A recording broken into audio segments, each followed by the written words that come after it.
Bismillahir Rahmanir Rahim. Alhamdulillahi Rabbil Alameen. Wassalatu wassalamu ala Rasulillah wa ala alihi wa sahbihi wa man wala.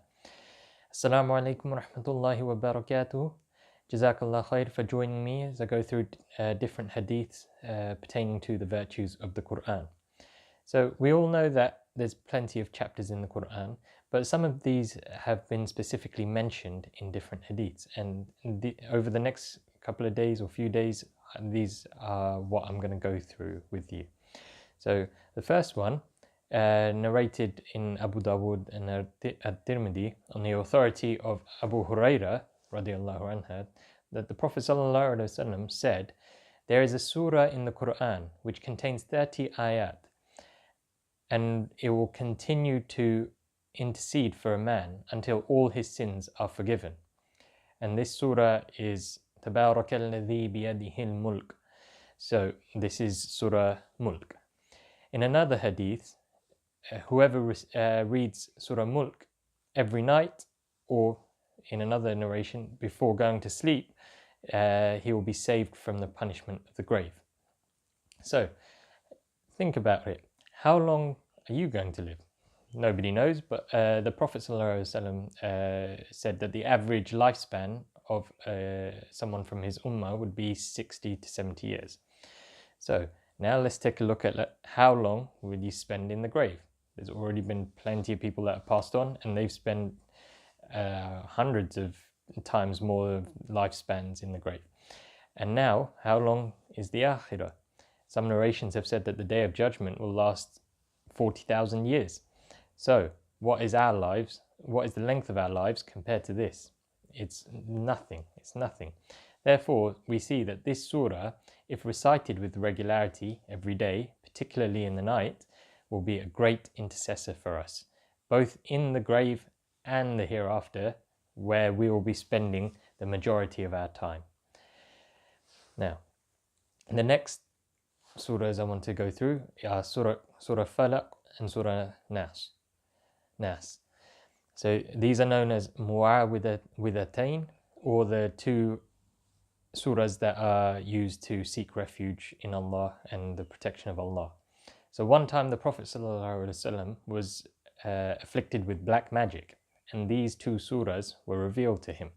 Inshallah, one day, if I can go through the tafsir of Surah Al-Falaq and Surah Nas with you, I can go into details about what happened, the comb, the hair, etc., etc. But I can explain these details later. So Abu Sa'id al-Khudri narrated, that's found in At-Tirmidhi, that the messenger would seek refuge in Allah from the jinn and from envy, al-ayn, so al-hasad in Surah Falaq, until Surah Al-Falaq and Surah An-Nas were revealed. After this, from this time on, he only used these two surahs to seek Allah's protection and left everything else. The last surah I wanted to mention is Surah Ikhlas.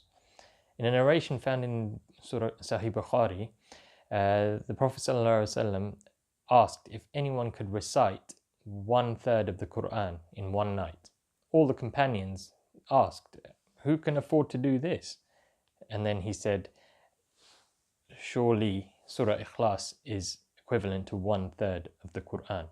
In another version of this, Abu Huraira mentions in Sahih al-Bukhari, he said that Surah Ikhlas is equivalent to 1/3 of the Qur'an.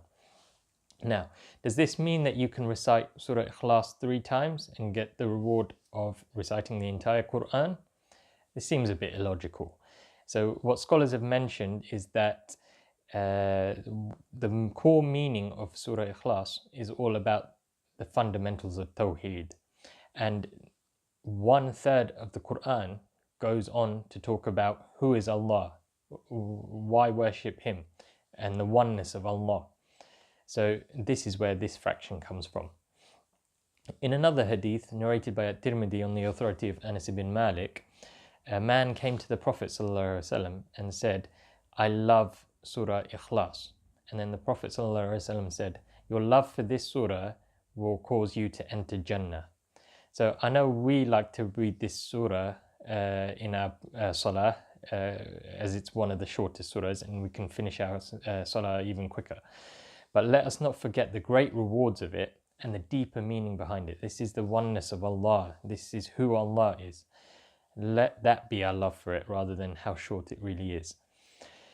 So may Allah make us of those who love to recite these surahs. May Allah make it easy for us to memorize these surahs.